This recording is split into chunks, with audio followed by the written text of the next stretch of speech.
I just told you, I'm not afraid to go. I'm punching Joe Rogan. Okay. That son of a bitch not used to that. And he's going to dismiss it. He's going to laugh it off. I mean, tough guy, all that, but he's going to have me on. I don't know. You would have done it. Have you had Gavin Newsom on the No, he's been taunting me, trying to get me to have him on. Why? I don't know, because he's interesting. You think he's interesting? He's interesting as like a sociology experiment. Like if you're a psychologist. I mean, you talk to everyone, I think. All right, so if you guys didn't know by now, the current governor of California, Gavin C. Newsom, recently aimed his death ray at Joseph Rogan himself, referring to him as a snack-sized podcaster and a mini-host, in a tweet where he accuses Joe of being too afraid to have an in-depth debate on JRE. He also went on a pretty aggressive rant about Rogan on a podcast he did a few weeks ago. Again, challenging Joe to have him as a guest on his podcast, while also claiming that Joe's completely obsessed with him. But look, he's been attacking me for years and years and years and won't have me on the show. Joe, why won't you have me on the show? He won't have me on the show. It's a one way. And he has guests coming and attacking and bashing, but he will not have me on the show, period. Full stop. He should have me on the show.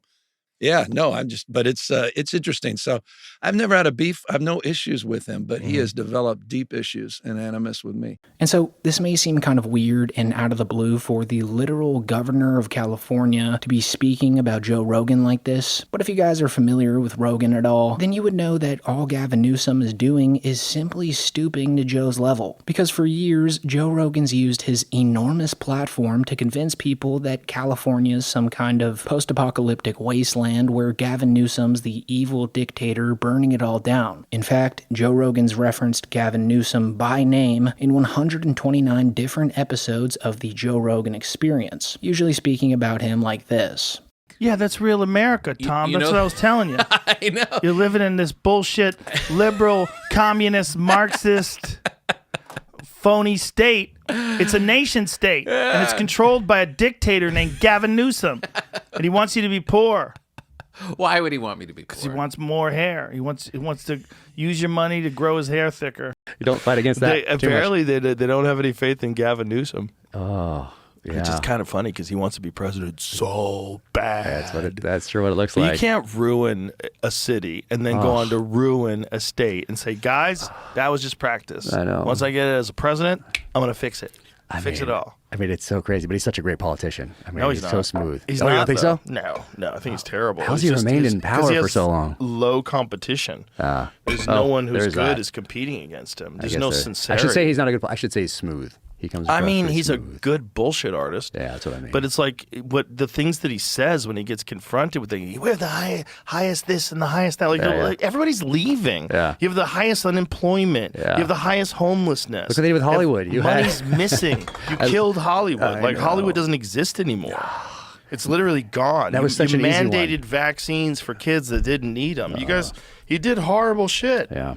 So it's a well-known fact that Joe Rogan is one of Gavin Newsom's biggest haters. Like, making fun of him is one of Joe's favorite pastimes. And it happens so often that you could almost say that Joe has an obsession with bashing California and Gavin Newsom, which in all fairness to Joe isn't wrong for him to do. With a platform as big as Rogan's, a lot of people would actually want Joe to be critical of people in the government. And better yet, they'd love for Joe to have these people on the show to challenge them in real time for everyone to see. I mean, both sides of the political spectrum would just love this debate to happen. But the fact of the matter is that Joe is completely terrified of having anyone on the podcast that would give him any serious pushback, especially when it comes to the topics that Joe claims he's an expert in. He doesn't even like it when his own best friends merely hint at Joe being maybe a dumb person. Like when Brian Callen jokingly called him Mr. Scientist in a debate about vaccines.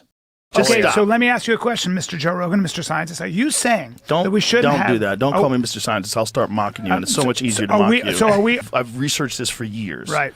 Let's just But you're not a scientist. I don't have to be a scientist to know that. Yes, you do. No, Brian, shut the fuck up. Or when Shane Gillis said that the author of the book Joe was reading was dumb, which made Joe so mad that Joe resorted to insulting Shane's body weight. I read this guy's book. You read a kickboxer's book? Oh, yeah. I read dumb as fuck. I did sit-ups, and then I kicked that guy in the fucking head. That would be a dumb fat dude's interpretation. That's a nasty thing to say, dude. But that's true. What a disgusting thing you just said. If Who's this didn't that? work out, you would have been the dumbest motherfucker of all time. Most annoying guy at the factory. But it worked out. So Joe would never have Gavin Newsom on the show, because the last thing Joe wants is for his mortal enemy to demonstrate why Joe Rogan never graduated from college. Look, let's just be honest here. Regardless of who'd be right or wrong, Newsom would run laps around Joe in a debate, and everyone, including Joe, knows this, which is why he's terrified of having him on. And the most satisfying part about knowing this is when you listen to Rogan try to justify why he won't ever invite him as a guest. Like in the opening clip there, you saw him dodge the question, but he was also asked about it recently on his podcast with Andrew Schulz. Now I'm interested. Yeah, when is he coming on? He's talking some shit on Twitter. I know. It's like, you think that's going to work? Like, that's so stupid. Like, this is such a bad look. It's such a bad choice. There's a little desperation in it. But it's just stupid. It's like, this is a bad strategy. Like, I probably would have had him on. Yeah. But now I'm like, nah, what are you doing? There is a fun version where you just do it and cook them. You know? He'll cook himself. I mean, that He'll seems cook to be himself. All you have to happening. do is just ask him questions. Yeah, it's like, why are people leaving? Well, why do you say this thing all the time where you rattle off all the good things about California? When anybody says something bad about California, it's like, #1 in Fortune 500 companies, #1 in higher education, Yeah. It was all that shit before you were there. I like how he's like trying to tweet as Trump. Like, you don't even have your own style. You're mocking his style to try to tweet. Trump is kinder than me, bro. He's also making things up like California derangement syndrome. Yeah. No, it's like, these are facts. The people are frustrated. Yeah. People from out, and they have the right to be frustrated. Don't gaslight your own people. Right. I think that's upsetting. Like, if I was from there and I was upset with what was going on and I complained about it, and the guy who's in charge says, "Oh, you're just deranged." Yeah, listen, you don't see a similar uprising against Florida. It's just very tasteful how the notorious stool-humping hack would criticize Newsom's tweet as a bad look and a bad choice. I mean, this was Gavin Newsom's attempt at comedy, and as far as I can tell, the majority of people online think it's funnier than whatever Joe Rogan does on stage. Furthermore, I don't think he should be bashing anyone for stealing jokes, especially considering the fact that Joe Rogan's latest special featured jokes eerily similar to jokes from Brendan Schaub's special, The Gringo Poppy. So, as far as comedy goes, Joe Rogan really has no room to speak. But aside from comedy, a lot of people could see Joe's criticisms of Gavin Newsom as actually valid, which is why it's such a shame that he's refusing to debate Gavin Newsom. Because a lot of what Rogan said to Schulz was exactly what Newsom said in his call-out that he did a couple weeks ago. Like, Newsom mentioned that Joe had California derangement syndrome, and then he proceeded to riddle off everything that California was leading the country in. And real quick, just want to apologize for the constant skips and jumps from this podcast. I tried to fix them, but it's just the way the podcast was shot. I mean, I got no beef with him. He's got a beef with me. Attack my state. Then I got a different sort of sensibility.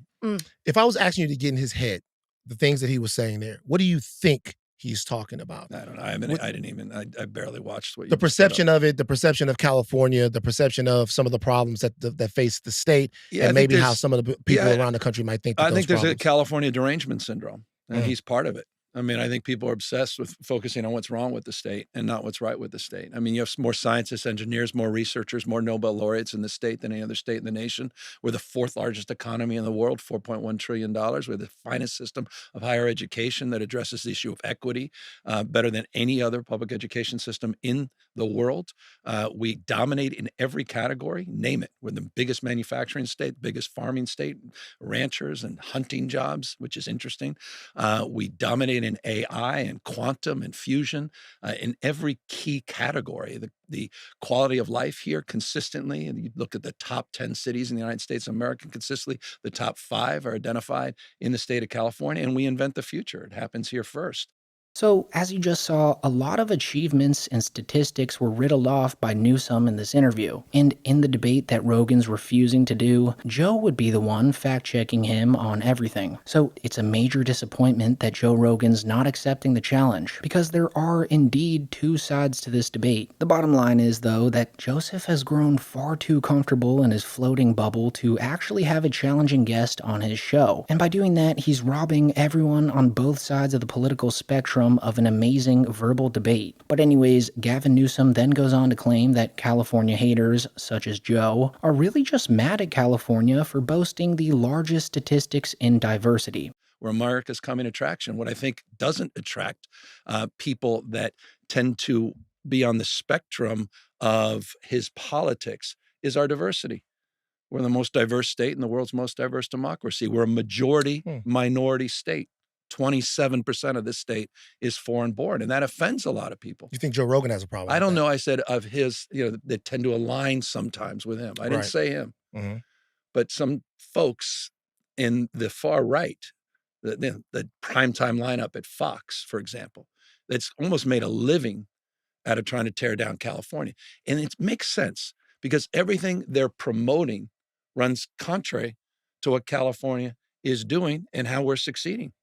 How do we continue to thrive despite all of their rhetoric? I mean, look at across the board, productivity, wages in the state of California dominate compared to other red states. The biggest murder states in America are red states, 8 of the top 10.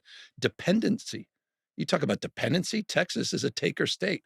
California in 2023, $83.1 billion. We gave more to the federal government than we received. Texas took $71.1 billion.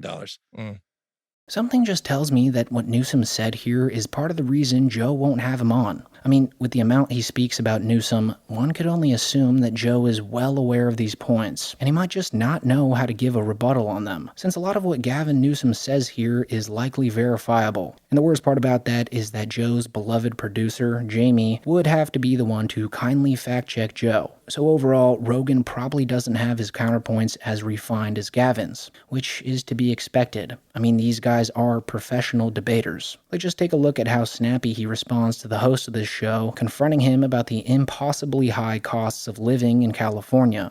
I mean, so I could go down the list as it relates to deaths of despair, as it relates to loneliness, lower wages, higher death rates, higher infant mortality, maternal mortality, lower life expectancy, all in these red states compared to the blue states. And their state of mind is just dominantly criticizing the most vibrant and dynamic state in America. I find that rather curious, honestly. Well, how do you feel about the fact that right now we're, in the middle of a massive affordability problem, and California is the tip of the spear for that? 15% of California residents right now can afford the average home been that way in for California. Decades. It's a major crisis. So, I mean, when you hear the things that Joe Rogan is saying, and we on this podcast battle back and forth with Joe Rogan and that type of politic and that thinking all the time. But when you hear that, there is a cohort of people that feel like the state is too expensive for them. They can't live the American dream here. They can't afford a home here.